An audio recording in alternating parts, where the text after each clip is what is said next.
अस्सलाम वालेकुम। Programme night addition में हम आपको खुशामदीद कहते हैं। नाज़रीन, इलेक्शन कमीशन की जानिब से सेनेट इंतखाबात का शेड्यूल जारी हो गया है और ये शेड्यूल जारी होते ही मुल्क में जोड़ तोड़ की सियासत का भी आगाज़ हो गया है। सेनेट इलेक्शन के शेड्यूल के मुताबिक चारों सूबाई असम्बली और कौमी असम्बली में सेनेट इंतखाबात के लिए 3 मार्च को पोलिंग होगी। उम्मीदवार 12 और 13 फरवरी तक कागजात नामजदगी जमा करा सकेंगे। 11 मार्च को 52 सेनेटर्स अपनी मुद्दत पूरी करके रिटायर्ड हो जाएंगे। ताहम सेनेट की 48 नशस्तों पर इंतखाबात होंगे, जिनमें पंजाब और सिंध में 11-11, बलूचिस्तान और खैबर पख्तूनख्वा में 12-12 और इस्लामाबाद की 2 नशस्तों पर पोलिंग होगी। एक तरफ इलेक्शन कमीशन सेनेट इंतखाबात का शेड्यूल जारी कर रही है, तो दूसरी तरफ आज सुप्रीम कोर्ट में सदारती रेफरेंस की समाअत हुई। दौरान समाअत जस्टिस याहिया अफरीदी ने अटॉर्नी जनरल से सवाल किया कि जब सुप्रीम कोर्ट का फैसला मौजूद है तो सदारती रेफरेंस क्यों दाखिल किया गया? जब 2 मुख्तलिफ फैसले होंगे तो क्या सदारती रेफरेंस दाखिल कर दिया जाएगा? आप आला अदलिया से किस किस्म की नज़ीर कायम कराना चाहते हैं? फिर अटॉर्नी जनरल ने कहा कि वो अपने नातवा कंधों पर इतना बोझ नहीं ले सकते। 3 रुकनी बेंच का फैसला आने से हिम्मत हुई, जबकि मुस्लिम लीग नून ने तहरीरी मौक़िफ़ सुप्रीम कोर्ट में जमा कराते हुए रेफरेंस खारिज करने की इस्तदा की है। आज अब एक तरफ हुकूमत और अपोजिशन के दरमियान कानूनी जंग का आगाज़ हो चुका है, तो दूसरी तरफ मौलाना फजलुर रहमान के नवाज शरीफ और आसिफ अली जरदारी से सेनेट इंतखाबात की हिकमत अमली के हवाले से टेलीफोनिक गुफ्तगू हुई है। बज़ाहिर तो सेनेट इंतखाबात के हवाले से अपोजिशन मुश्तरका उम्मीदवार लाना चाहती है, मगर क्या अपोजिशन इस मकसद में कामयाब होगी? एक बड़ा अहम सवाल है। हमें ज़मीनी हक़ाइक़ ये बताते हैं कि एक तरफ सेनेट इलेक्शन हुकूमत और अपोजिशन के लिए अब एक चैलेंज बन चुका है, तो दूसरी तरफ 2018 के सेनेट इंतखाबात में मुबैना तौर पर PTI के अरकान असम्बली की पैसे वसूल करने की वीडियो से मुतालिक पार्टी की सतह पर तहकीकात के लिए अब 3 रुकनी कमेटी तश्कील दे दी गई है। वज़ीर आज़म की तरफ से तश्कील दी गई कमेटी में वफाकी वज़रा फवाद चौधरी, शीरी मज़ारी और मुशीर बराए एहतसाब शहजाद अकबर शामिल हैं। 3 रुकनी कमेटी वीडियो स्कैंडल से मुतालिक उमूर की इन्वेस्टिगेट इसको करेगी और अपनी सिफारिशात भी फिर वज़ीर आज़म को पेश करेगी, जबकि कमेटी वीडियो स्कैंडल में आइंदा के लाहे अमल के लिए तजावीज़ भी देगी। एक तरफ हुकूमत सेनेट इलेक्शन को शफाफ बनाना चाहती है, तो दूसरी तरफ सेनेट इलेक्शन से पहले तहरीक इंसाफ को पंजाब में बड़ा जो है ना वो नुकसान हो रहा है। PTI के रुकने पंजाब असम्बली सरदार खुर्रम लगारी ने पार्टी छोड़ने का फैसला किया है। सरदार खुर्रम लगारी 2018 के आम इंतखाबात में PP 275 ज़िला मुजफ्फरगढ़ से आज़ाद हैसियत से रुकने पंजाब असम्बली मुंतखब हुए थे। सरदार खुर्रम लगारी ने चंद महीने पहले चेयरमैन टास्क फोर्स बराए प्राइस कंट्रोल के ओहदे से भी उन्होंने रिज़ाइन कर दिया था। PTI के नाराज़ रुकने असम्बली का ये मौक़िफ़ है कि मुतअद्दिद बार उन्होंने हल्के के मसाइल पर आवाज़ उठाई, लेकिन कोई सुनवाई नहीं हुई। इमरान खान ने यूथ का नारा लगाया, मगर बाद में उसको छोड़ दिया। इमरान खान से एक ही सवाल है कि आज यूथ कहाँ है? आज इमरान खान के टाइगर कहाँ हैं? कोई पुरसाने हाल नहीं है। सरदार खुर्रम लगारी का यह भी कहना है कि आज़ाद हैसियत में इलेक्शन जीतकर तहरीक इंसाफ में मैं शामिल हुआ था, लेकिन जब अवाम के मसाइल ही हल नहीं हुए या होने तो फिर क्या फ़ायदा? सरदार खुर्रम लगारी का यह दावा है कि वो अकेले नहीं है, बल्कि दीगर अरकान असम्बली भी पार्टी छोड़ेंगे। एक तरफ PTI के रुकने पंजाब असम्बली हल्के के मसाइल हल ना होने की वजह से पार्टी क़यादत से नाराज़ हैं, तो दूसरी तरफ आज सुप्रीम कोर्ट ने वज़ीर आज़म का जो जवाब है तरक्याती फ़ंड से मुतालिक उसे तसल्ली बख्श करार देते हुए वज़ीर आज़म के ख़िलाफ़ अरकान असम्बली को तरक्याती फ़ंड्स देने का जो मुकदमा है उसको निपटा दिया। दौरान समाअत वज़ीर आज़म इमरान खान के दस्तखत शुदा सेक्रेटरी ख़जाना की रिपोर्ट सुप्रीम कोर्ट में जमा कराई गई, जिसमें वज़ीर आज़म ने अरकान असम्बली को तरक्याती फ़ंड देने की खबर की तरदीद की। अटॉर्नी जनरल ने वज़ीर आज़म से जवाब मांगने पर एतराज़ किया, जिस पर जस्टिस काजी फ़ाइज़ ईसा ने कहा कि जो एतराज़ आज कर रहे हैं वो कल क्यों नहीं किया। अटॉर्नी जनरल ने जवाब दिया कि आइनी सवाल किसी भी सतह पर उठाया जा सकता है, किसी रुकने असम्बली को तरक्याती फ़ंड्स नहीं दिए जा सकते। दौरान समाअत जस्टिस काजी फ़ाइज़ ईसा ने कहा कि कल मुझे व्हाट्सएप पर किसी ने कुछ दस्तावेज़ात भेजी हैं। हल्का NA 65 में हुकूमत इत्तेहादी को भारी भरकम फंड्स जारी किए गए हैं। क्या सड़क की तामीर के लिए मखसूस हलकों को फंड्स दिए जा सकते हैं?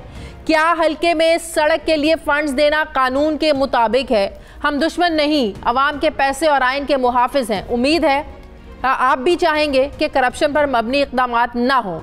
जिस पर अटॉर्नी जनरल ने जवाब दिया कि व्हाट्सएप वाली दस्तावेजात आपकी शिकायत है, जायजा लेंगे। जिस पर जस्टिस काजी फायजीसा ने कहा कि मुझे शिकायत कुनिंदा ना कहें, मैं सिर्फ निशानदही कर रहा हूं, आपने शायद मेरी बात ही नहीं सुनी। क्या वजीर आजम का काम लिफाफे तकसीम करना है? वजीर आजम ने कहा कि 5 साल की मुद्दत कम होती है, उन्हें चाहिए कि वोट में तौसीक के लिए असम्बली से रुजू करें।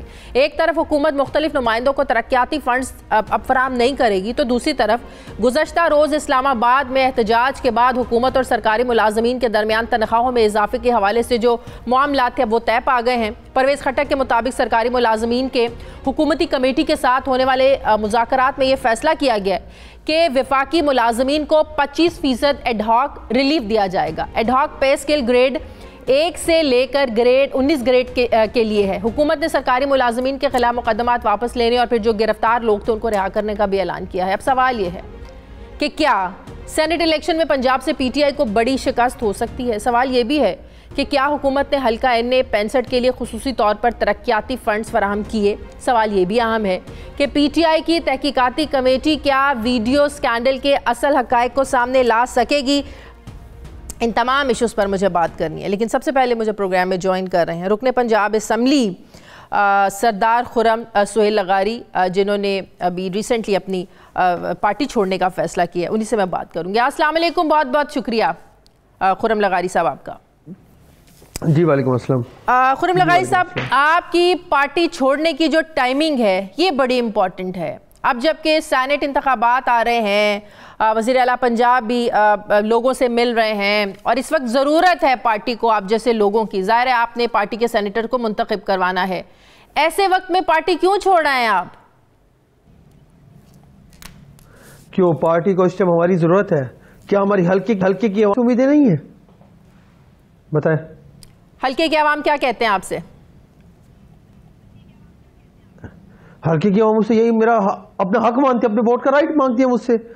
तो मेरे उनका तो ये भी हक हक है ना? 400 घर दरिया बुर्द हो चुके हैं। सही, तो उनका तो ये भी हक है ना कि उन्होंने अपने वोट के जरिए आपको भेजा अपनी नुमाइंदगी करने के लिए। सेनेट पूरे पाकिस्तान की नुमाइंदगी करता है, तो आप उनको सेनेट में उनकी नुमाइंदगी से महरूम कर रहे हैं सर। क्यों मेरे हल्के की आवाम महरूम नहीं हुई? उन 400 घर का क्या कसूर है जो घर दरिया में चले गए हैं? उनकी 33 करोड़ अगर हुकूमत दे देती, उनके घर बच जाना चाहते। उन गरीब माओ बहनों का क्या कसूर है जो बेघर हो गई है? इन मसाइल का आज हुकूमत बचाने के लिए सेनेट को और है 2.5 साल से कर रहा हूं। तो क्या जवाब? पूरे 2.5 साल से सीएम के पास वीडियोस है उसके मोबाइल में। अच्छा, सुम्मम बोकुनुम यूनिफॉर्म लाई अर्जुन, अंधे गुग्गे बहने कुछ नहीं जानते। कोई जवाब नहीं मिलता था आगे से, कोई आपकी सुनवाई नहीं होती? कोई जिस दिन मैंने सीएम साहब ने कहा कि अपने हल्के के लोगों की जो दरियाई के नाम जमीन है साथ साथ वो इरिगेशन के नाम कराओ, फिर इरिगेशन तुम्हें फंड देगा। अच्छा, कभी ये भी हुआ है? फिर भी मैंने अपने हल्के के लोगों को बचाने के लिए उनकी जमीनें इरिगेशन के नाम कराई। फिर 33 करोड़ का फंड नहीं है जी सीएम साहब के पास, और उसी दिन 2 अरब रुपए की पुल के पैसे दे रहा है। क्यों? एक पुल जो 2 करोड़ की होगी उसे 2 अरब रुपए दिए। लेकिन बड़ी हैरानगी होती है ना कि नून लीग के लोग अपने हल्के के मसाइल के लिए आके मिलते हैं बुज़दार साहब से, तो बड़ी हैरानगी भी है, बड़ा ताज्जुब भी है कि बाहर की पार्टी के लोग आकर मिले, अपनी पार्टी के लोगों के मसाइल नहीं हल हो रहे। ओ भाई बुज़दार साहब तो ऑलरेडी पहले नून लीग के ही थे ना। अच्छा, ये पता है आपको? आप किस? ये पहले नून लीग के थे। ठीक है, तो आप किसके हैं? आप बात करें ना कि आप वो किस पार्टी की तरफ से? आप पीटीआई के हैं। तो आप पीटीआई के? तो आप पीटीआई के? आखिर वो उनके कुलीग्स तो होंगे पुराने, तो उन्हें तो मसाइल तो पीटीआई खुद बना रही है। चले, अगर वो वजीर आला की हैसियत से दूसरे पार्टी के लोगों की भी सुने, जाहिर है पूरे सूबे का वजीर आला है ना बुज़दार, सिर्फ नून लीग का या पीटीआई का तो नहीं है, पूरे सूबे के वजीर आला है ना। हाँ। तो फिर हुकूमत को भी लिसन, फिर ऐवान में भी सबको इक्वल होना चाहिए, हुकूमत को भी अपोजिशन को भी। उन्हें भी रब ने इज्जत से नवाजा हुआ, रब ने इज्जत से। देखे अपोजिशन और हुकूमत, जब ये कंसेप्ट खत्म हो जाएगा ना, हमारी ऐवान सब उदली चलेंगे, गाली गलूच उसमें नहीं होगा। आज ऐवान पहली क्लास से भी बदतर है। क्यों बदतर है? मेरा सवाल ये है, मेरा सवाल ये है भाई, जब जी मेरा सवाल ये है कि नून लीग के लोगों की जब वो सुन रहे हैं और नून लीग के लोग भाग भाग कर वहां जाते हैं अपने मसाइल लेकर, वो आप लोगों की बात क्यों नहीं सुनते? कोई वजह होगी इसके पीछे, ये पूछ रही हूं मैं। जब भाई इसके पीछे क्यों वजह होगी? जब यूथ को खान साहब ने पीछे फेंक दिया तो सीएम क्या पास रखेगा? पाकिस्तान का सबसे यंगेस्ट में हूं। अल्हम्दुलिल्लाह मैंने 25 साल 2 महीने इसी जब मैंने इलेक्शन लड़ा है और मैंने 50,000 वोट लिए, 17,000 के मार्जिन से जीता हूं अल्हम्दुलिल्लाह। उन लोगों का दुख ही मैं नहीं कर सकता, मैं दगाबाज नहीं हूं। शायद मेरी परवरिश ऐसी नहीं हुई आके अपने लिए जीना। मेरे खानदान ने गैरों के लिए जीना सीखा है और अपनों के लिए जीना सीखा है। मेरी तीसरी पुश असेंबली में आ रही है। पार्टी के और कितने लोग आपके साथ हैं या सिर्फ आपके मसाइल हैं? हम 5 लोग हैं। वो भी पार्टी छोड़ रहे हैं? मेरा जिला मुजफ्फरगढ़ में आज तक यूनिवर्सिटी क्यों नहीं थी? मेरी बात सुने। हाँ जी इंशाल्लाह मेरी पार्टी, मेरा जिला मुजफ्फरगढ़ में यूनिवर्सिटी किसको दी है मुझे बताएं? जिला मुजफ्फरगढ़ में आज तक कोई यूनिवर्सिटी बनी है? क्यों नहीं बनी? क्यों वहां के यंग लोग नहीं है? भाई मैं यूथ की आवाज बन के निकला हूं और मैं यूथ को इंशाल्लाह ऊपर लेके आऊंगा। जो लोग यूथ को इस्तेमाल करते हैं इलेक्शनों में, धरनों में, मतलब बाजू में, अब नहीं होगा इंशाल्लाह। आज पूरे पाकिस्तान के यूथ मेरी पोस्टर लगा रहे। क्यों लगा रहे वो? आजाद रुकन की उनको कोई आवाज निकालने वाला निकला है, उन्हें पता आ गया है। आजाद रुकन की हैसियत से क्या आजाद रुकन कुछ ना कर सको, क्या कर ले? कम अज कम अपनी यूथ को आईना दिखा जाऊंगा भाई आप इस्तेमाल होते हो, बस मेरा सफर है। और मैंने अपने हल्के का फर्ज निभाया, ऐवान में आके बात कर दी, मेरा हक अदा हो गया।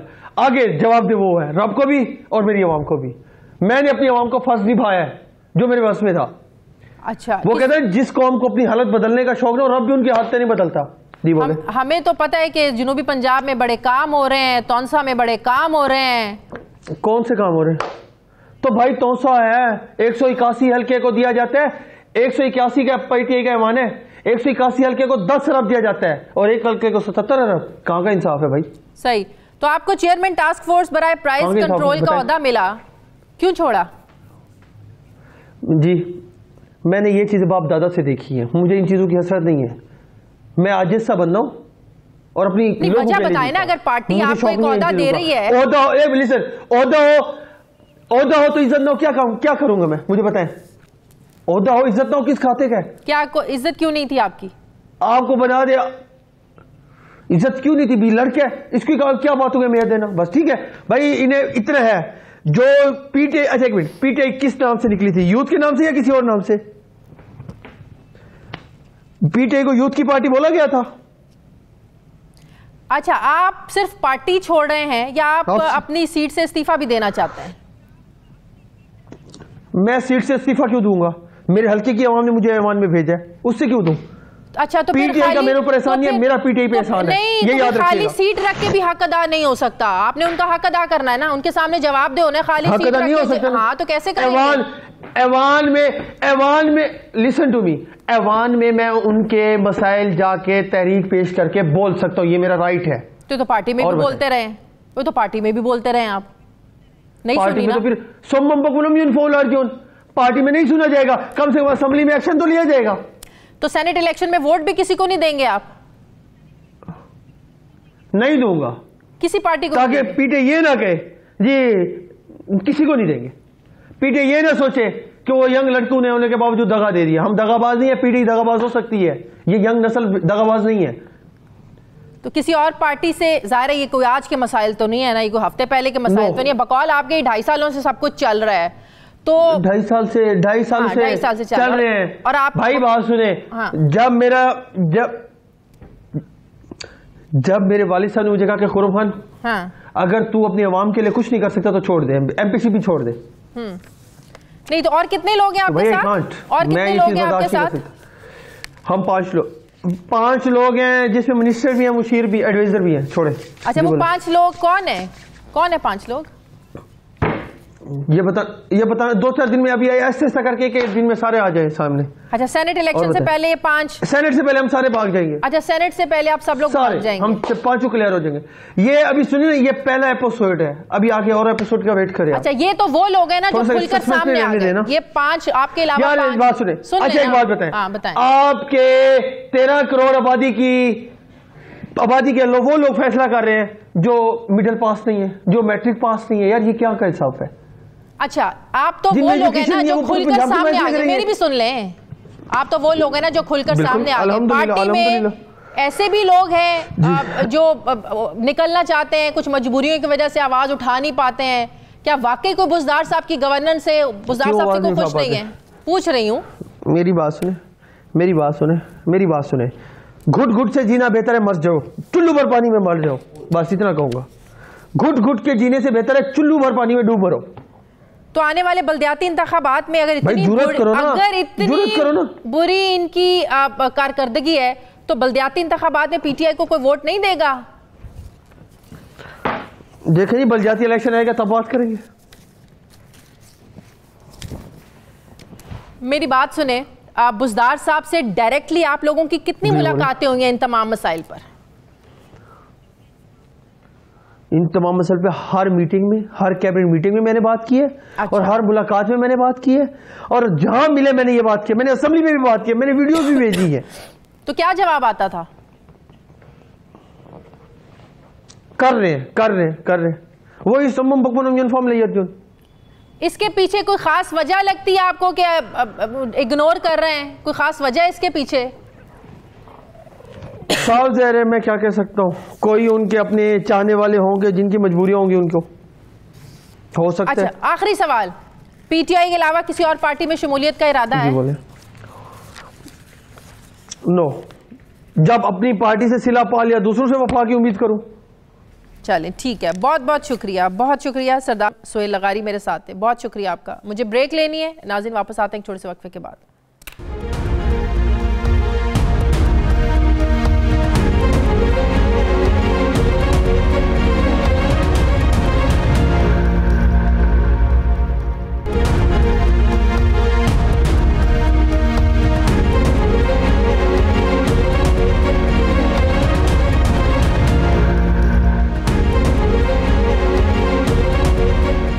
ब्रेक के बाद एक बार फिर से आपको खुशामदीद कहते हैं। मुझे ज्वाइन कर रहे हैं वज़ीर मुमलिकत बराए पार्लिमानी अमूर अली मोहम्मद खान साहब। अस्सलाम वालेकुम, बहुत बहुत शुक्रिया अली साहब आपका। सबसे पहले तो ये बताइएगा, ये सरकारी मुलाजमीन की तनख्वाहों का जो मसला था उसके लिए जो कमेटी बनी मुज़ाकरात के लिए, आप उस कमेटी का हिस्सा थे। बड़ी अच्छी बात है, ये मामलात हल हो गए हैं, मामलात तय पा गए हैं। लेकिन जो कुछ इस्लामाबाद में देखा, जिस तरीके से उनके साथ बिहेव किया गया, तशद्दुद किया गया, लाठी चार्ज, आंसू गैस की शेलिंग की गई, क्या ये सब कुछ किए बगैर ये मामला हल नहीं हो सकता था? क्यों इतनी नौबत आ गई? बिस्मिल्लाहिर्रहमानिर्रहीम, अल्लाहुम्मा सल्लि व सल्लिम व बारिक अला सय्यिदिना मुहम्मद रसूलुल्लाह सल्लल्लाहु अलैहि वसल्लम। बहुत शुक्रिया। वो अंग्रेजी में कहते हैं ना कि all is well that ends well. तो 1 साल की जद्दोजहद थी सरकारी मुलाजमीन की, और तकरीबन कई महीनों से मैं और खटक साहब उनसे एंगेज भी कर रहे थे। एक तो मैं इस चीज़ को एक्नॉलेज करना चाहता हूँ कि हमारे जो सरकारी मुलाजमीन हैं वो तकरीबन सारी तारीख में बहुत पुरअमन रहे। कल का दिन एक ऐसा था जो कि कोई ज़्यादा खुशगवार दिन नहीं था। Nobody would want to see those pictures again. लेकिन बाज़ औक़ात जो इंतज़ामिया है उनको कुछ स्टेप्स लेने पड़ते हैं, कुछ एक्सेस थोड़ी बहुत उनकी तरफ से भी हुई होगी जो मुलाजमीन है, और कुछ पुलिस ने उसको थोड़ा किया। लेकिन बहरहाल मैं ये समझता हूँ कि जो आज हुआ है बहुत तारीखी हुआ है, इस वजह से नहीं। लेकिन आपको पता है ना, स्पेशल ब्रांच के जो अफसर थे इश्तियाक साहब, उनकी कल डेथ होगी, बड़ा अफसोस हुआ। इस सारे वाक़े के दौरान ही हुआ ना, इतनी ज़्यादा आंसू गैस की शेलिंग हो रही थी, इतनी ज़्यादा हो गई थी कि उनकी तबीयत ख़राब हो गई। हाँ जी, उसका सबको अफसोस है। और वो कुछ चीज़ें ऐसी हैं जिस पे आपका कंट्रोल बाज़ औक़ात नहीं रहता। जब एक दफ़ा एक एहतजाज होता है और लीडरान जो हैं उनके बाज़ औक़ात थोड़ा बहुत कंट्रोल से जब निकलता है तो फिर वो एक रिबाउंडिंग इफेक्ट होता है। लेकिन जो चीज़ मैं आपके सामने रखना चाहता हूँ, अभी मैं थोड़ा लेट भी प्रोग्राम में इसलिए ज्वाइन किया कि मैं और परवेज़ खटक साहब उसी डी चौक में गए जहाँ आज से चंद महीने पहले हम पहली बार इनको एड्रेस करने गए थे। हाँ। मेरी तो खैर दूसरी बार थी खटक साहब के साथ। पहली बार खान साहब ने हमें भेजा, वज़ीर आज़म साहब ने डायरेक्शन दी, उनके हुक्म पे हम गए, वहाँ से स्टार्ट लिया। और ये चंद महीनों की जद्दोजहद आज ऐसे तारीखी मोड़ पे ख़त्म हुई है जो मैं आपकी चैनल की वसाफ़त से अवाम को बताना चाहता हूँ। हाँ। कि तनख्वाहें हर हुकूमत बढ़ाती है, पीपल्स पार्टी ने भी बढ़ाई, नून ने भी, हमने भी बढ़ा दी। हाँ। लेकिन इसमें जो कुछ और जो बुनियादी चेंजेस हमने किए हैं, ये वो डिमांड्स जो उनके डिमांड्स थे मुलाजमीन के, जो हमारी हुकूमत ने एक्सेप्ट किए, सपोर्ट किया। 25% तो इंक्रीज हमने कर दिया। लेकिन जो डिस्पैरिटी खत्म करने के लिए, जिसकी एग्जांपल मैं आपको ऐसे देता हूं कि एक मुलाजिम जो फॉर एग्जांपल एक बीपीएस 17 में है या 18 में है, फर्ज करें वो 1.5 लाख एक इदारे में ले रहा है, उसी स्केल का बेचारा दूसरा मुलाजिम 75, 80, 85 हज़ार ले रहा है। जो अनामली है उसको हमने खत्म किया है, उसके लिए डायरेक्शन दी है, अपग्रेडेशन के लिए डायरेक्शन दी है। ये 2 बड़े काम है। तीसरा बड़ा काम यह है कि सरकारी मुलाजिम जब रिटायर होता है उसकी सारी जमा पूंजी उसका पेंशन होती है। इनकी बड़ी डिमांड थी और कई दहाइयों से थी सरकारी मुलाजमीन की। इसको प्लीज अप्रिशिएट कीजिए और समझिए। बिल्कुल से। अच्छा, कल इसके एहतजाज में जाहिर है 22वीं ग्रेड 21वीं ग्रेड के अफसर तो नहीं थे, लेकिन हुकूमत को शुबात भी थे कि शायद बड़े अफसरान इसको सपोर्ट कर रहे हैं, कुछ सियासी जमातें। हाँ बताएं। उस पर भी आज खुशखबरियों का दिन है, उस पर भी खुशखबरी सुनाता हूँ, लेकिन जो असल बात है उसकी तरफ आना चाहता हूँ, क्योंकि मैं खुद एक सरकारी मुलाजिम का बेटा हूँ। अल्लाह उनकी मग़फ़िरत करे। मेरे वालिद साहब एक सरकारी अफसर थे, हालांकि दादा सियासतदान थे, लेकिन सरकारी मुलाजिम का मुझे पता है उसकी मुश्किलात का। एडहॉक रिलीफ की डिमांड थी कि एडहॉक रिलीफ जो हर तनख्वाह में हमें मिलता है उसको आप बेसिक पे का हिस्सा बनाएं। उसका एडवांटेज जो है, उसका एडवांटेज ये है कि एडहॉक रिलीफ तो वैसे भी आप दे रहे हैं, तो एक्स्ट्रा पैसे हुकूमत को नहीं देने पड़ते, लेकिन जब आप बेसिक पे में डालते हैं उसको, उसका फायदा ये होता है कि पेंशन के वक्त आपकी पेंशन बेसिक पे बनती है, तो एडहॉक रिलीफ जब उसका हिस्सा बनती है तो आपकी पेंशन बढ़ जाती है। इसका असल फायदा पेंशनर्स को भी मिलता है, ये जो एडहॉक रिलीफ हमने जम किया है। और चौथा जो है इंपॉर्टेंट चीज ये है कि अल्लाह के करम से जो 2 सूबों में हमारी हुकूमत है, तीसरे में एलाइज है, उनको भी डायरेक्शन दी है कि वो भी इसको फॉलो करें। नॉर्मली मेरे सवाल का जवाब दे दें, बड़े सरकारी मुलाजिमीन ने सपोर्ट किया इस एहतजाज को, जो खदशात आप लोगों को शायद बैक पे वो आए? देखें, उनकी ख्वाहिश तो थी, मैं किसी पे ब्लेम नहीं लगाना चाहता, लेकिन उनको खुशखबरी ये है कि 1 से 19 तक हमने ये सारा बढ़ा दिया है, लेकिन बजट में 1 से 22 है। तो वो सारा का सारा पाकिस्तान का सरकारी मुलाजिम लाखों को इंशाल्लाह रिलीफ मिलेगा। 1 से 19 तक अभी 4 महीने का ये मिल गया है, और जून से आगे सब के सब जो है उनको मिलेगा जी। अच्छा, ये तो होगी खुशखबरी, लेकिन सारी खुशखबरियां नहीं है, कुछ ऐसी भी चीजें हो रही हैं जाहिर है जिससे पार्टी को भी नुकसान होगा, और शायद हो ही रहा है। 3 मार्च को सेनेट के इंतखाबात होने जा रहे हैं, लेकिन पंजाब असम्बली से आप लोगों के जो लोग हैं वो पार्टी छोड़ रहे हैं। क्यों छोड़ रहे हैं वो पार्टी? सरदार खुर्रम सुहेल लगारी साहब अभी मेरे प्रोग्राम में थे, वो कह रहे थे क्या फ़ायदा इसी पार्टी में रहने का, जब यूथ के नारे लगाए दिया उन लोगों को कुछ नहीं। हल्के में जाते हैं, लोग पूछते हैं भाई आप लोगों ने हमारे लिए किया क्या है? पिछले 2.5 सालों से बुज़दार साहब की मिन्नतें कर रहे हैं, बार बार अपने मसाइल लेकर जाते हैं, सुनवाई नहीं होती, तंग आके छोड़ दी। वो कहते हैं सिर्फ मैं नहीं हूँ, 5 लोग मेरे साथ और भी हैं। ये तो बड़ा नुकसान है सेनेट इंतखाबात में आपको, अली मोहम्मद खान साहब। हमारी हुकूमती जमात के रुकन हैं और हमारे भाई हैं। मैं कभी भी पार्टी उमूर जो है वो पब्लिकली डिस्कस नहीं करता, और नाराज़गी भी होती है, उनको मना भी लिया जाएगा। सिर्फ एक हल्का सा इशारा मैं करूँगा कि क्यों हम लोगों के ज़मीर वगैरह सारे इलेक्शन सेनेट के इलेक्शन के वक्त जागते हैं। और दूसरा, यूथ की बात में कोई ना बताए। पाकिस्तान की सियासत में यूथ को अगर मकाम दिया है और कहीं ले के कोई गया है, उसका नाम इमरान खान है।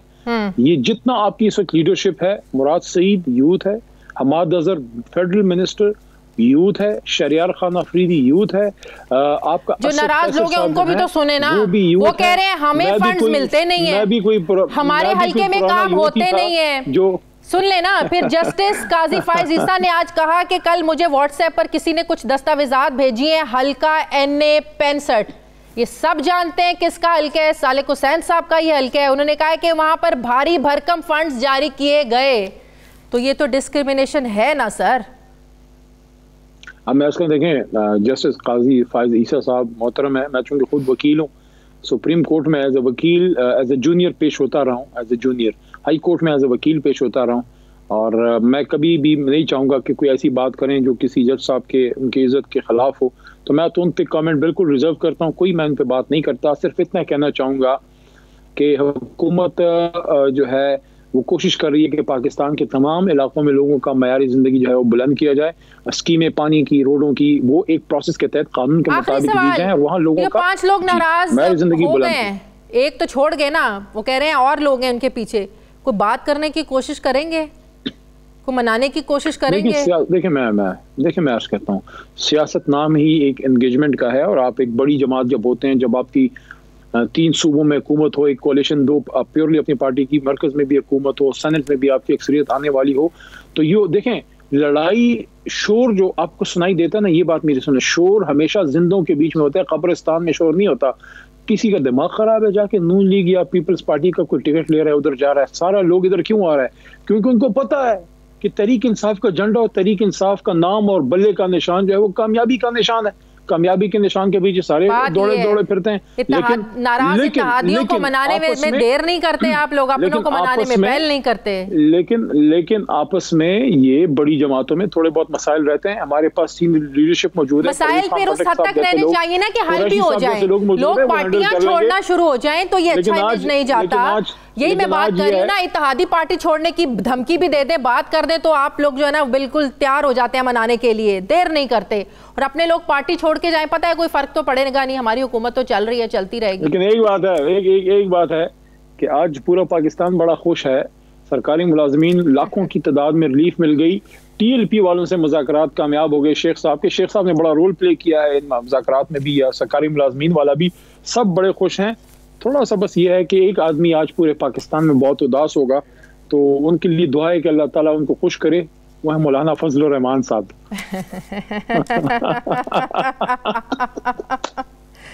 बहुत बहुत शुक्रिया आपका।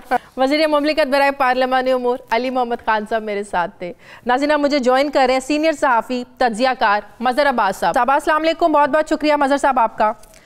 मज़हर साहब, ये हुकूमत अब ये सैनेट वीडियो स्कैंडल ये जो चल रहा है, वीडियो सामने आई है पैसे लेते हुए, निकालना क्या चाहती है?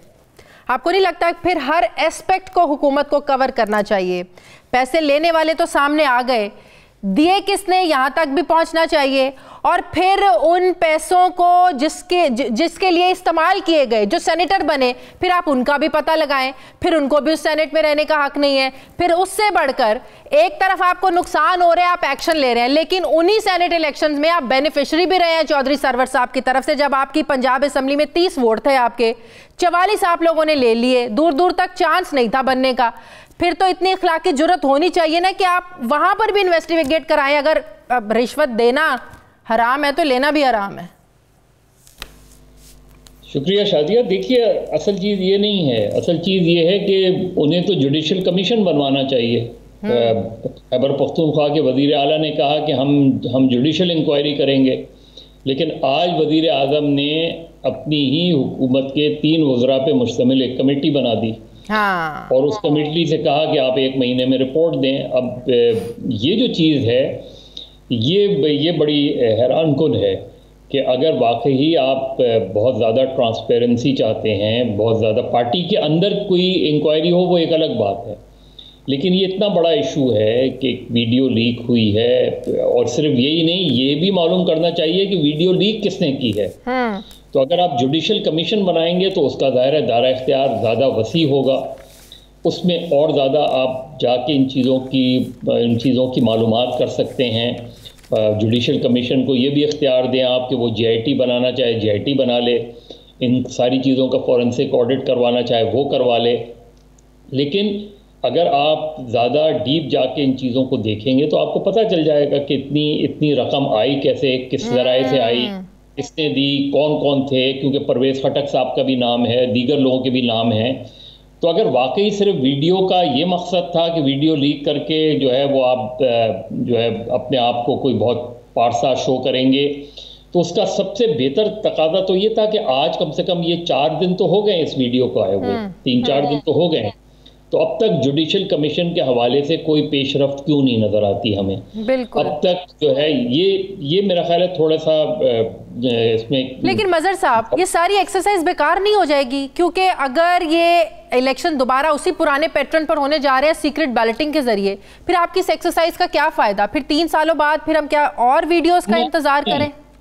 नहीं, देखिए फ़ायदा तो होगा। आप आज करें, कल करें, इस पे अगर वाकई वज़ीर आज़म जो है बिल्कुल सिंसियर हैं, और मुझे कोई डाउट नहीं है कि उन्होंने इससे पहले मिसाल कायम की थी MPS को निकाल के।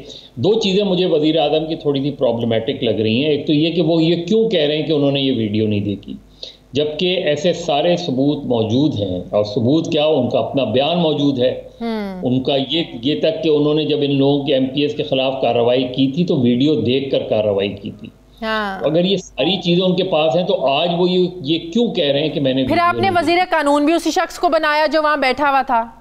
यही चीजें जो हैं ये जो है शुकूक व शुबात को मजीद जो है तक़वियत देती हैं कि आप ये क्यों आप कहते, आप भरबला कहते कि हाँ मैंने वीडियो देख के, हाँ ये, क्योंकि अब आपको ये जस्टिफिकेशन कहीं ना कहीं देनी पड़ रही है कि जी उन लोगों को जो इस वीडियो में कुछ नज़र आ रहे हैं उनमें से, जिस तरह आप कह रही हैं कि वज़ीर कानून बनाए गए और भी लोगों की, फिर उनके खिलाफ आगे क्या एक्शन हुआ? ये तो आपने पार्टी की सतह पे एक्शन ले लिया कि उनको एमपीएस को हटा दिया, लेकिन आपकी गवर्नमेंट भी थी खैबर पख्तूनख्वा में, उसने इस चीज़ को आगे क्यों नहीं बढ़ाया? इन ऐसे सारे लोगों के सबूत आप अदालतों में पेश करते और इनको जो है हमेशा के लिए नाअहल करार दे देते। तो ये थोड़े से डाउट्स हैं। अब इसका जो सेनेट के इलेक्शन होने जा रहे हैं, अभी सुप्रीम कोर्ट की एडवाइस आनी बाकी है, लेकिन इम्कान इस चीज़ का मुझे लग रहा है कि शायद सुप्रीम कोर्ट इस मसले पे और ज़्यादा आगे नहीं जाए, इस मसले से अपने आप को दूर शायद रखे। मैं कोई फाइनल पीडीएम की जो मुतफ़िका उम्मीदवार लाने का जो इनकी स्ट्रैटेजी है, क्या अपोजिशन कामयाब होगी इससे, स्ट्रैटेजी से सेनेट इलेक्शन में? देखिए, वो ये कहना तो अभी कबल वक्त है, क्योंकि अभी देखना ये है कि सेनेट के इलेक्शंस में होता क्या है, कितने सेनेटर्स। बज़ाहिर तो लग रहा है कि पीटीआई जो है ज़ाहिर है अपने कंफर्टेबल पोजीशन में आ जाएगी पीटीआई, लेकिन चूंकि चेयरमैन सेनेट और डिप्टी चेयरमैन सेनेट का इलेक्शन सीक्रेट होगा, तो इसलिए और ख़ास तौर पे इस तरह के शुकूक शुबात बलूचिस्तान और केपी से ज़्यादा। वैसे मज़हर साहब, एक सवाल, अगर हुकूमत वाकई इसको इतना प्योर और शफाफ बनाना चाहती थी, करप्शन को ख़त्म करना चाहती थी, तो फिर तो चेयरमैन सेनेट को भी ओपन आपको रखना चाहिए था, फिर तो आपको तरमीम में उसको भी डाल देना चाहिए था ना, कि चेयरमैन सेनेट का इंतखाब भी ओपन कर लें फिर आप लोग। नहीं, बिल्कुल डालना चाहिए था और बहुत पहले ये काम शुरू करना चाहिए था। यही चीज़ें हैं। चले अब जो कुछ भी हुआ, लेकिन अगर वाकई अब भी अगर आप इस मामले में सिंसियर हैं, क्योंकि देखिए प्रेसिडेंशियल ऑर्डिनेंस की भी जहाँ तक बात है, प्रेसिडेंशियल ऑर्डिनेंस तो चार महीने बाद एक्सपायर हो जाएगा। हाँ ना, वो अपनी मुद्दत पूरी कर लेगा। तो अगर आपने वाकई, और मैं अगेन फिर कह रहा हूँ कि मुझे वज़ीर आज़म की इंटेंशन वगैरह पे डाउट नहीं है, मैं क्यों डाउट करूँ किसी की इंटेंशन पे।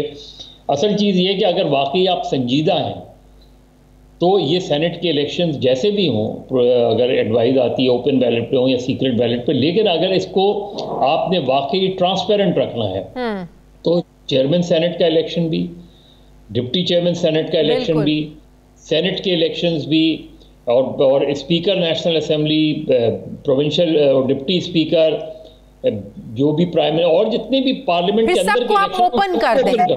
वेरी ट्रू, सबको ओपन कर दें आप। उसमें कोई वो ताकि कोई अब हाम ही ना रहे इस इलेक्शन, क्योंकि ये कोई आखिरी सेनेट का इलेक्शन तो नहीं है। लेकिन अगर आप इस तरह की तरमीम करेंगे और उसके बाद आपकी मेजॉरिटी भी होगी सेनेट के लिए, तो अगर इस तरह की आप तरमीम करेंगे तो हिस्ट्री में आपका नाम जाएगा। बिल्कुल। तो इसलिए मेरा ख्याल है इसको करना चाहिए, और वज़ीर आज़म को ये बात नहीं करनी चाहिए कि सीक्रेट बैलेट में अपोजिशन को सरप्राइज मिलेगा। क्योंकि अगर वज़ीर आज़म ये कहते हैं कि अपोजिशन रोएगी, तो इसका मतलब ये है कि कहीं ना कहीं पे कुछ हो रहा है। हाँ, कहीं ना कहीं कुछ हो रहा है। तो फिर आपकी मॉरल पोजीशन क्या होगी? हाँ, बिल्कुल सही। Very true, very true. बहुत बहुत शुक्रिया सीनियर सहाफ़ी मज़हर अब्बास साहब मेरे साथ थे। Thank you very much. मुझे प्रोग्राम में नाज़रीन एक ब्रेक लेनी है, वापस आते हैं एक छोटे से वक्फे के बाद।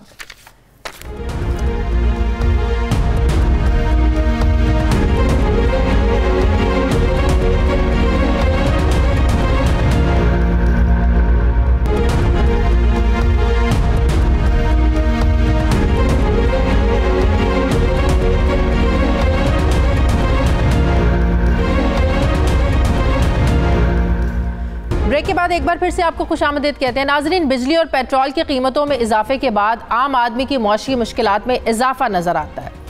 बज़ाहिर इदारा शुमारियात की रिपोर्ट के मुताबिक मुल्क में महंगाई की शरह में मामूली सी कमी वाक़ हुई है। एक रिपोर्ट के मुताबिक जनवरी 2021 में मुल्क में महंगाई की शरह 5.7% रही और दिसंबर 2020 में ये शरह 8% थी, जबकि जुलाई तक जनवरी महंगाई की शरह 8.19% रही और माहाना बुनियाद पर महंगाई की शरह में 0.2% कमी हुई।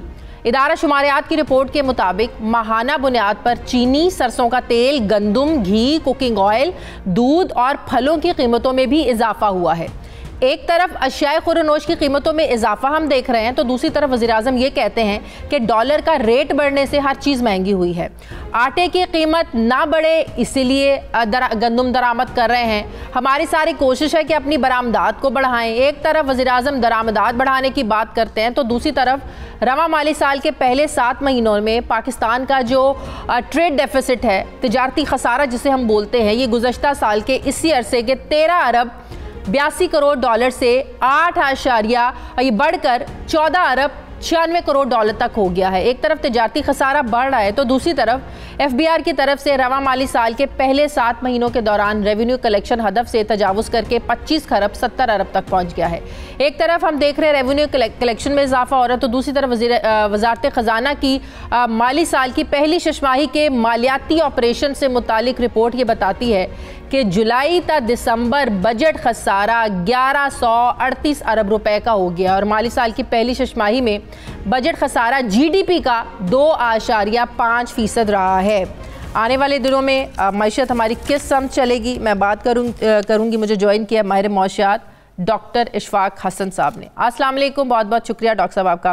डॉक्टर साहब, पिछले 2.5 सालों में हम देख रहे हैं महंगाई इतनी ज़्यादा हो गई है, ख़ास तौर पर जो खाने पीने की चीज़ें हैं 37% इनमें इजाफा जो हमने देखा है, और कहा जा रहा है मुल्क की तारीख में बहुत ज़्यादा इजाफा है पिछले 2.5 सालों में। ज़ाहिर है इसकी बड़ी वजूहत है, हमारा जो ज़रूरी शोबा है मुश्किलात का शिकार है, फर्टिलाइज़र की कीमतों में हमने इजाफा किया है, फिर हमारा किसान परेशान है, कॉटन की पैदावार कम हो गई है, फिर आए रोज़ हम देखते हैं कि जो बिजली महंगी हो रही है, कल भी जो नोटिफिकेशन जारी हुआ बिजली महंगी करने का, ये जो हमें अल्फाजों में उलझा के रख दिया जाता है कि फ्यूल प्राइस एडजस्टमेंट की मद में हम बिजली महंगी कर रहे हैं। ये फ्यूल प्राइस एडजस्टमेंट जो है ये किस बला का नाम है, ये ज़रा आवाम को समझा दें कि जो बिजली का बाम इन अल्फाजों में घुमा फिरा कर हम पे डाला जाता है। Thank you.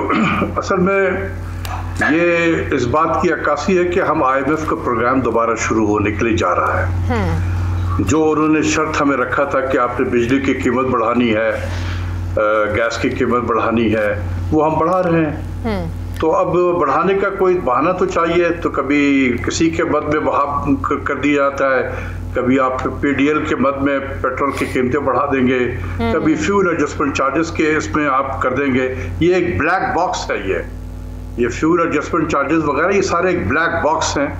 ये बेसिकली आप ये समझ लें कि आप सुन लेंगे आजकल के अंदर में कि IMF का प्रोग्राम जो है दोबारा शुरू हो गया है। तो मतलब ये हुआ कि जो सस्पेंडेड प्रोग्राम है IMF का, उसकी बहाली के लिए बम फोड़ा जा रहा है आवाम पर। ये शराइत थी IMF की कि जब तक कि आप ये काम नहीं करेंगे तो आपका प्रोग्राम बहाल नहीं होगा। तो हम कर रहे हैं ये काम। अच्छा, ये जो महंगाई के बारे में मैंने बात की कि हमारा ज़रूरी शोबा मुश्किलात का शिकार है, कॉटन की पैदावार हमारी जो है ना वो आधी रह चुकी है। हम देखते हैं कि हमेशा हुकूमत जो है, कोई भी हुकूमत हो, पिछली हुकूमतों पर जो है ना सारा मलबा डालती है, ये भी हुकूमत वही काम कर रही है। तो जो महंगाई है, हमारी जो प्रोडक्शन कम हो रही है, कॉटन हमारी आधी रह गई है, ये इसमें आप समझते हैं कि पिछली हुकूमतों की पॉलिसीज़ का असर ये है? देखिए, मैं बार बार कहता हूं कि ये लफ्ज़ पिछली हुकूमतों का नहीं कहना चाहिए कि जो पिछली हुकूमतों में लोग थे जो करते धरते थे, आज वो इस हुकूमत के साथ में है। तो जो माजी था वो हाल हो गया और हाल होकर इस हुकूमत के साथ शामिल है। तो इसमें फिर ये कहने के बाद कि ये माजी, क्या हाफिज शेख माजी का हिस्सा नहीं थे? क्या वकार मसूद साहब माजी का हिस्सा नहीं थे? तो जो इकोनॉमिक टीम का कप्तान कौन होता है? फाइनेंस मिनिस्टर होता है, फाइनेंस सेक्रेटरी होता है। तो माजी में जो लोग थे वो अभी हुकूमत के साथ में है। तो ये माजी का लफ्ज नहीं बोलना चाहिए।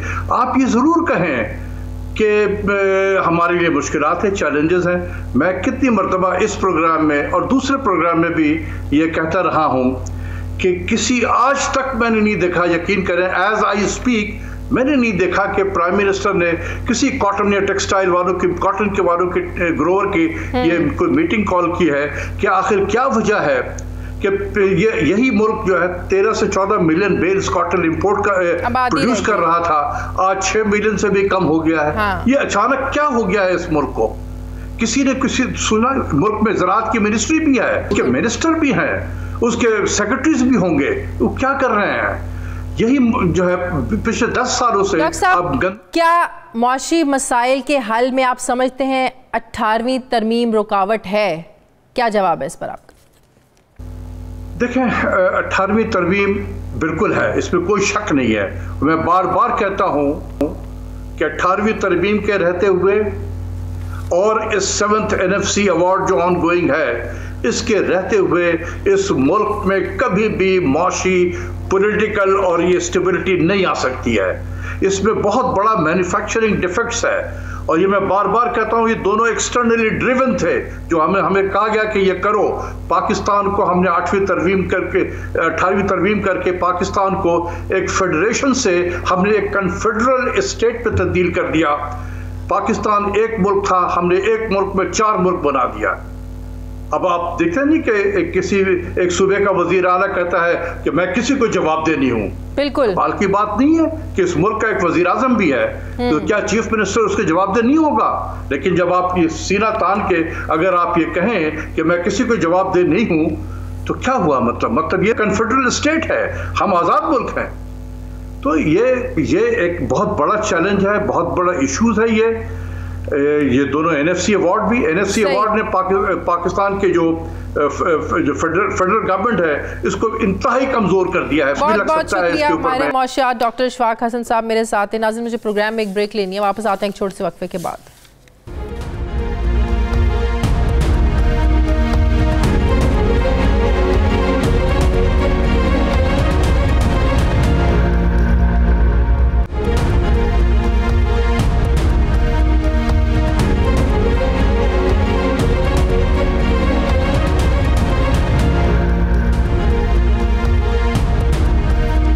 ब्रेक के बाद एक बार फिर से खुशामदीद कहते हैं आपको। नाजरीन, ब्यूरोक्रेसी जिसे अफसरशाही कहा जाता है, इसकी रुकावटों की वजह से कौमी ख़जाने को भारी नुकसान पहुंचने की दास्तान कोई नई तो नहीं है, मगर नए पाकिस्तान में वज़ीर-ए-आज़म इमरान खान की तमाम तर कोशिशों के बावजूद ये जो ब्यूरोक्रेसी है ये अपनी रविश बदलने को तैयार नहीं है। कराची की अहम तरीन तजारती शाहराह पर वाक़े पाकिस्तान रेलवे की अरबों रुपए मालियत की 10,207 मुरब्बा गज़ जो अराजी है, ये गुज़श्ता 48 सालों से तनाज़ात की जद में है। कभी मार्शल लॉ ऑर्डर के ज़रिए तो कभी माकब तनाज़े की बुनियाद पर लीज़ को मनसूख किया गया। 16 दिसंबर 2003 को निजकारी कमीशन की समरी पर विफाकी काबीना की निजकारी कमेटी ने 53 करोड़ रुपए की कामयाब बोली पर यह अराजी पाकिस्तान कमोडिटी एक्सचेंज के लिए लीज़ पर देने की मंजूरी दी थी, मगर पाकिस्तान रेलवे की ब्यूरोक्रेसी ने निजकारी कमीशन के इख्तियार को चैलेंज करते हुए इसमें रुकावटें खड़ी करनी शुरू कर दी, जिसकी वजह से इस मंसूबे के समरात जो हैं ये कौमी ख़जाने और आवाम तक आज तक नहीं पहुंच पाए। सिर्फ यही नहीं बल्कि सेक्रेटरी रेलवे के सुप्रीम कोर्ट में एक बयान ने विफाकी काबीना की नींदें उड़ाकर रख दी हैं। यही वजह है कि वज़ीर-ए-आज़म इमरान खान ने सेक्रेटरी रेलवे के इक़दाम को रेलवे अराजी को कब्ज़ा माफिया के सुपुर्द करने की तशबीह देते हुए वज़ारत क़ानून को भी हिदायत जारी की है कि फौरी तौर पर सुप्रीम कोर्ट में अपील दायर की जाए। विफाकी काबीना ने इस मसले को मुस्तकिल बुनियादों पर हल करने के लिए 5 रुकनी कमेटी कायम करने की भी मंजूरी दी है। अब सवाल ये है कि कौमी असासों के समरात कौमी ख़जाने और आवाम तक पहुँचाने की राह में जो रुकावटें पैदा करते हैं, इनके खिलाफ कार्रवाई क्यों नहीं होती, इनसे सवाल क्यों नहीं पूछे जाते? मैं बात करूंगी, मुझे ज्वाइन किया इस्लामाबाद के ब्यूरो चीफ सुहेल इकबाल भट्टी ने। सुहेल इकबाल भट्टी, क्यों ब्यूरोक्रेसी नहीं चाहती थी कि इस मंसूबे पर काम हो, क्यों उन्होंने रुकावटें खड़ी की, असल वजह क्या थी इसके पीछे? शादी ये बड़ा अलमिया है। बदकिस्मती के साथ अफसरशाही के गलत फैसलों और बिला वजह रुकावटों के नतीजे में कौमी ख़जाने और अवाम को नाकाबिले तलाफी नुकसान बर्दाश्त करना पड़ रहा है। प्राइम मिनिस्टर इमरान खान की कोशिशों के बावजूद ये सिलसिला बदस्तूर जारी है। कराची के अंदर पाकिस्तान रेलवे की एक बहुत अहम तरीन तजारती शाहराह के ऊपर उनका 10,207 मुरब्बा स्क्वायर फीट रकबा, ये रकबा है, बहुत इंपॉर्टेंट इसकी लोकेशन है। 1973 से इसको लीज पे देने का सिलसिला शुरू हुआ। 1977 के अंदर इसके अंदर इंक्वायरी हुई, मार्शल लॉ ऑर्डर के तहत इसकी इंक्वायरी मनसूख हुई। फिर एक और स्विक कंपनी को ये लीज पर देने की कोशिश की गई, तनाज़ा हुआ, कैंसिल कर दिया गया। ये मुसलसल ये सिलसिला चलता आ रहा है, ना वो जगह प्रॉपर यूटिलाइज हो पा रही है, ना वहां पर कोई इकोनॉमिक एक्टिविटी जनरेट हो पा रही है। अल्टीमेटली 2003 में निजकारी कमीशन इसका कस्टोडियन मुकर्रर हुआ। पाकिस्तान रेलवे की यह राजी थी। निजकारी कमीशन ने पूरा प्रोसेस किया और एक निजी सिक्योरिटी कंपनी ने बिड के जरिए से सबसे ज्यादा उन्होंने जब बोली दी, उन्होंने ये जमीन हासिल कर ली पाकिस्तान कमोडिटी एक्सचेंज लिमिटेड के लिए। अब जिस मकसद के लिए यहां पर इमारत बननी थी, सारी इकोनॉमिक एक्टिविटी होनी थी, वही अफसरशाही के पुराने जो लकूनास थे उन्होंने निजकारी कमीशन के इख्तियार पर उनको एतराजात क्या थे? नजर हो गया उन्होंने निजकारी कमीशन के इख्तियारात को चैलेंज किया ना, उन्हें एतराजात क्या थे? शादी यही सबसे बड़ा इंपॉर्टेंट पॉइंट है। निजकारी कमीशन ने पाकिस्तान की तारीख में बहुत से दीगर मंसूबों की निजकारी की, जैसे एमसीबी बैंक की हुई, हबीब बैंक की हुई, इसी तरह यूबीएल की हुई।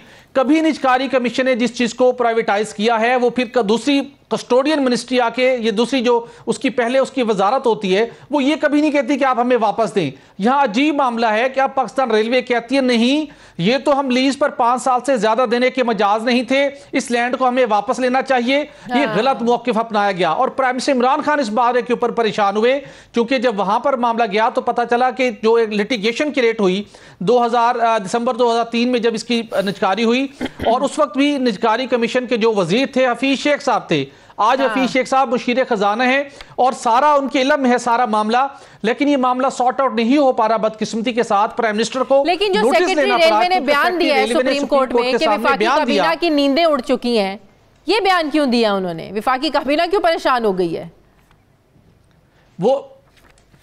वो इसलिए परेशान हो गया है कि सेक्रेटरी रेलवे ने वही जो हमने मामला किया कि अफसरशाही की रुकावटें और उनकी न जाने किस वजह से ऐसे फैसले करते हैं जिसका खमियाजा कौमी खजाने और इस मुल्क की इंडस्ट्री को भुगतना पड़ता है। सेक्रेटरी रेलवे ने सुप्रीम कोर्ट में कहा कि रेलवे अराजी 5 साल से ज्यादा लीज पर नहीं दी जा सकती। ये वो मामला था। बहुत प्राइम मिनिस्टर ने कहा कि अगर आपकी ये स्टेटमेंट है तो इसका मतलब है कि आप 5 साल के बाद आप जब ये काम इंप्लीमेंट करेंगे तो लैंड माफिया, कब्जा माफिया को आप अपॉर्चुनिटी दे रहे हैं कि वो कब्जे करे और उसके बाद नए मंसूबे तो अत्तल का शिकार हो जाएंगे। और प्राइम मिनिस्टर ने इस्तफसार किया, क्या सुप्रीम कोर्ट में इस पर अपील दायर की गई है? कहा नहीं, पर फौरी तौर पर अपील दायर करने का हुक्म दिया गया। और उसके साथ इस मामले को, जो कि 99 साल की लीज थी, इस मामले को मुस्तकिल एग्जैक्टली वजारत कानून से कहा गया कि फौरी तौर पर आप सुप्रीम कोर्ट में अपील दायर करें, क्योंकि ये पाकिस्तान के रेलवे और ओवरऑल जो उसकी रेल अराजी को लीज पर दिया जाता है, बहुत शहरों में इसकी कीमती अराजी है, फिर तो सारा उसका ऑब्जेक्टिव फेल हो जाएगा। उसके साथ 5 रुकनी कमेटी बनाई गई है वजीर रेलवे की सरबराही में, जो इस सारे मामले को हल करने कल के अपनी सिफारिशात देगी और फिर सुप्रीम कोर्ट में जाकर इस मामले को सॉर्ट आउट किया जाएगा। प्राइम मिनिस्टर सुहेल इकबाल भट्टी, मेरे बहुत बहुत शुक्रिया आपका। नाज़रीन, हमारे प्रोग्राम का वक्त खत्म हो गया है। प्रोग्राम के लिए फीडबैक ज़रूर दीजिएगा, अपना ख्याल रखिएगा। मुझे इजाज़त दीजिए, अल्लाह हाफ़िज़।